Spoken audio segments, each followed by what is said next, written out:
ബാലുശ്ശേരി മണ്ഡലത്തിൽ 70 കടന്നു. മാന്ത്രിക സംഖ്യ കടന്നിരിക്കുന്നു.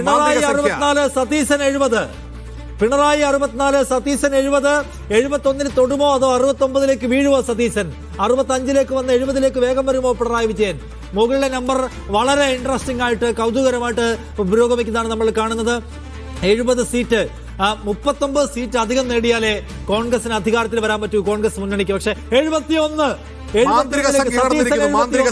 പക്ഷെ ഇതൊന്നും കണ്ടിട്ട് അസാമരം കയറേണ്ടെന്നാണ് നമ്മൾ പറയാ.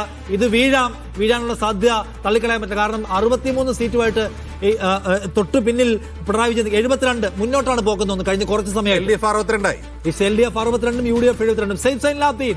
സേഫ് കേരളത്തിൽ എല്ലായിടത്തും EVM എണ്ണി തുടങ്ങിയിട്ടില്ല. പോസ്റ്റൽ ബാലറ്റിന്റെ പൊതുവായ ചിത്രമാണ് കാണുന്നത്. പക്ഷേ ഇതാ മാജിക് നമ്പർ പ്രവേശിച്ച് കഴിഞ്ഞിരിക്കുന്നു VD സതീശൻ.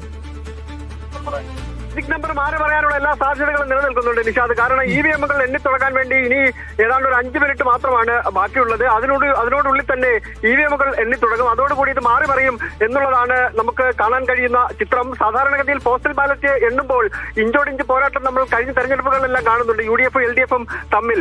ആദ്യഘട്ടങ്ങളിലല്ല, കുറച്ച് വർഷങ്ങൾക്ക് മുമ്പുള്ള തെരഞ്ഞെടുപ്പൊക്കെ ആയിരുന്നെങ്കിൽ വ്യത്യാസമുണ്ട്. 10 സീറ്റിന്റെ വ്യത്യാസമാണ് സേഫ്. അത് സ്വാഭാവികമാണ് അജിംസ്. കാരണം EVM-ലെ റിസൾട്ട് വരുമ്പോഴേക്കും സ്വാഭാവികമായിട്ടും അതിനകത്ത് മാറ്റിമറിക്കൽ ഉണ്ടാകുമെന്ന് തന്നെയാണ് കരുതപ്പെടുന്നത്. കഴിഞ്ഞ കുറെ വർഷങ്ങൾക്ക് മുമ്പുള്ള തെരഞ്ഞെടുപ്പായിരുന്നെങ്കിൽ ഈ പോസ്റ്റൽ ബാലറ്റുകൾ ഇടതുമുന്നണിക്ക് അനുകൂലമായി പോൾ ചെയ്യപ്പെടുന്നു എന്ന് കരുതാമായിരുന്നു. തെരഞ്ഞെടുപ്പിലും കഴിഞ്ഞതിന് മുമ്പുള്ള 2016 തെരഞ്ഞെടുപ്പിലും ഈ പോസ്റ്റൽ ബാലറ്റുകൾ എണ്ണി കഴിയുന്ന സമയത്ത് LDF UDF-ഉം ഇഞ്ചോടിഞ്ച് പോരാട്ടം നടത്തുന്ന കാഴ്ച നമ്മൾ കണ്ടിട്ടുണ്ട്. അത് തന്നെയാണ് ഇപ്പോഴും നമുക്ക് കാണാൻ കഴിയുന്നത്. EVM-കൾ എണ്ണി തുടങ്ങുന്നേ ഉള്ളൂ.